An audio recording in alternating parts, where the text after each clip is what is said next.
किसकी तलवार पे सर रखूं यह बता दो मुझे, आवाज उठाना अगर खता है तो सजा दो मुझे। ए विधानसभा के इतिहास लिखने वालों, मैं अगर हरफे गलत हूं तो फिर मिटा दो मुझे। इसलिए बहुत आवश्यक है। तो मैं माननीय मंत्री जी से जानना चाहता हूं, क्या इसका निराकरण 30 सालों बाद, क्या वो 300 भूखंडधारियों को इसका लाभ आज देंगे और क्या आप इसको रेगुलाइज करेंगे, ये मैं आपसे जानना चाहता हूं। अचल संपत्ति अंतरण नियम 1994 के अंतर्गत निहित शक्तियां अचल संपत्ति के अंतरण हेतु कलेक्टर को अधिकार प्रत्यायोजित की गई है।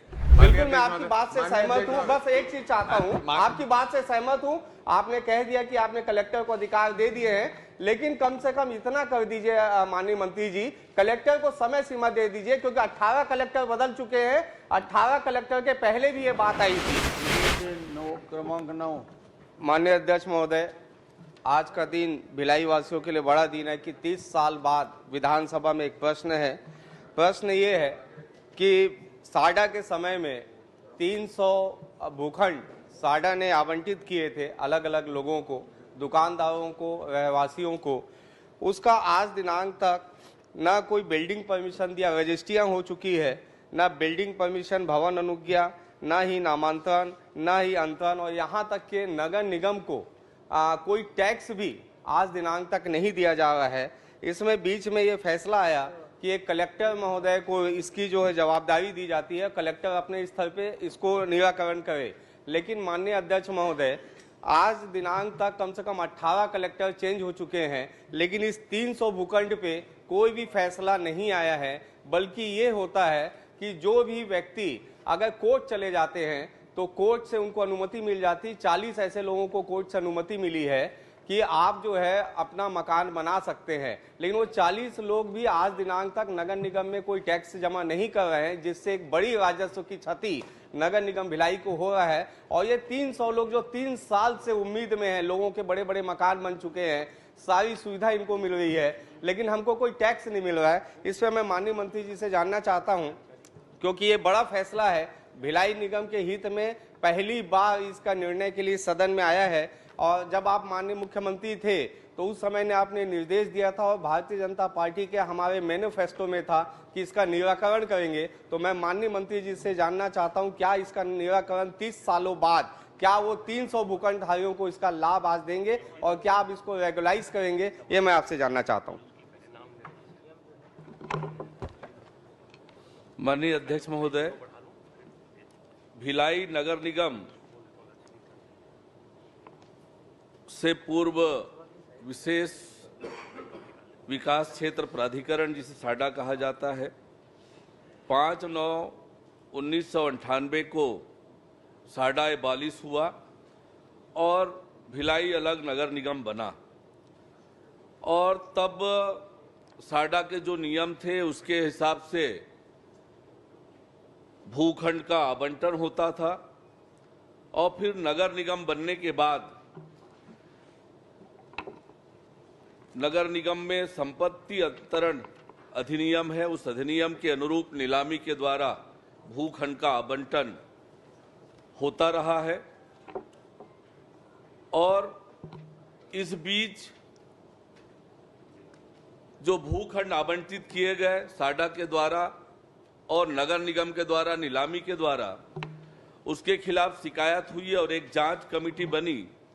जांच कमेटी ने अपने रिपोर्ट में कहा कि दर्शित कुल 294 भूखंडों के निवर्तन में प्रचलित वैधानिक प्रावधानों एवं स्थापित नियमों का अनुसरण नहीं किया गया है, जिससे जहां एक ओर अनियमित विकास की संभावना बनी है, वहीं दूसरी ओर निगम को आर्थिक क्षति का भी सामना करना पड़ा है। और इस बीच ये प्रक्रिया मैं 1 मिनट आपको इसलिए टोकना चाहता हूं, क्योंकि आप जो पत्र पढ़ रहे हैं वो गलत जानकारी दिए गए, जबकि शासन ने ये निर्णय लिया है कि वहां पे जो है ये बिल्कुल अनियमितता नहीं पाई गई है और प्लॉट को सही दर पे बेचा गया है। एक committee, joint committee Madhya Pradesh सरकार के समय में बनाई गई थी, इसलिए जो आप पत्र पढ़ रहे हैं वो आपको गलत जानकारी जो है सदन में दिया जा रहा है। मैं जो पढ़ रहा हूं वो इंक्वायरी रिपोर्ट की ही कॉपी है, जो मध्य प्रदेश के समय इंक्वायरी कमेटी बनी थी, उस कमेटी ने ये रिपोर्ट दिया है उस रिपोर्ट की प्रति है जिसका मैंने यहाँ पर उद्धरण आप दिया है। प्रश्न करिए, जवाब मंत्री जी देंगे। अब उसको जी जी, प्रश्न बस यही है कि माननीय अध्यक्ष महोदय, राज्य शासन ने संपत्ति अंतरण का अधिकार कलेक्टर को प्रत्यार्जित किया है। अब मुझे लगता है इस मामले का जल्दी ही पटाक्षेप हो जाएगा। नहीं, मैं माननीय अध्यक्ष महोदय, क्योंकि आज पूरे भिलाई के 3 विधानसभा की नजर आज सदन पे है। मैं क्योंकि इसके पेंडिंग में नहीं चाहता, इस पे निर्णय चाहता हूं, क्योंकि 30 साल हो चुके हैं अध्यक्ष महोदय, और 30 सालों में लोग चाहते हैं कि उनका घर का मालिकाना हक मिले। और जो कोर्ट जाते हैं, 40 लोग कोर्ट जा चुके हैं अध्यक्ष महोदय, और 40 लोगों को कोर्ट से निर्णय हो गया है। मंत्री जी ने कहा है कि शीघ्र इसका संपूर्ण निराकरण कर देंगे। नहीं अध्यक्ष आपको भरोसा करना चाहिए। शीघ्र बोलते बोलते 30 वर्ष हो गए हैं। मेरा आपसे निवेदन है, आज निर्णय लीजिए, क्योंकि 40 लोग जो कोर्ट गए हैं उनको तो आपने अनुज्ञा दे दी। एक मिनट अध्यक्ष जी, 1 मिनट। चलिए, हो गया भाषण। अध्यक्ष जी, हाँ, अध्यक्ष बता जी, दीजिए आप। अध्यक्ष जी, इस पे पूरा 8/8/2023 के आदेश के द्वारा राज्य सरकार द्वारा छत्तीसगढ़ नगर पालिका निगम अचल संपत्ति अंतरण नियम 1994 के अंतर्गत निहित शक्तियां अचल संपत्ति के अंतरण हेतु कलेक्टर को अधिकार प्रत्यार्जित की गई है, और निश्चित रूप से इस मामले में इस अधिकार के प्रत्यार्जन के बाद कलेक्टर की ओर से कार्यवाही होगी और इन जो 293 प्लाट होल्डर है इनके समस्याओं का निराकरण हो जाएगा। बिल्कुल, मैं आपकी बात से सहमत हूँ। बस एक चीज चाहता हूँ, आपकी बात से सहमत हूँ। आपने कह दिया कि आपने कलेक्टर को अधिकार दे दिए हैं, लेकिन कम से कम इतना कर दीजिए माननीय मंत्री जी, कलेक्टर को समय सीमा दे दीजिए, क्योंकि 18 कलेक्टर बदल चुके हैं। 18 कलेक्टर के पहले भी ये बात आई थी। इसलिए मैं आपसे चाहता हूं कि कम से कम एक समय सीमा तय कर दीजिए कलेक्टर को कि कितने दिन में निराकरण करना है, क्योंकि मुझे फिर से लोकसभा चुनाव में जाना है। और मैं अपने लोकल मैनिफेस्टो में मैंने इसकी बात को कही है, लोगों को आश्वासन दिया है। आज सबकी नजर टीवी ऑन है, कम से कम 1 लाख घरों पे। तो मैं आपसे निवेदन करना चाहता हूं कि कलेक्टर को समय सीमा दे दीजिए।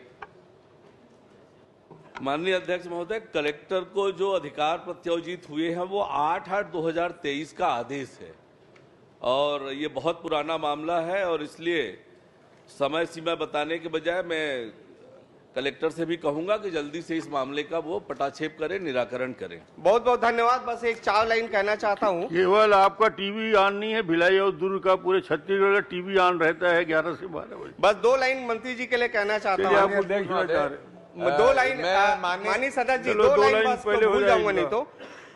किसकी तलवार पे सर रखूं यह बता दो मुझे, आवाज उठाना अगर खता है तो सजा दो मुझे। ए विधानसभा के इतिहास लिखने वालों, मैं अगर हरफे गलत हूं तो फिर मिटा दो मुझे। इसलिए बहुत आवश्यक है कि ये आपका ऐलान जो है जनहित में ऐलान होगा। इतिहास रचा है, आपके माध्यम से मैं उनको धन्यवाद देना चाहता हूँ। एक प्रश्न आ रहा है, प्रश्न कर लीजिए।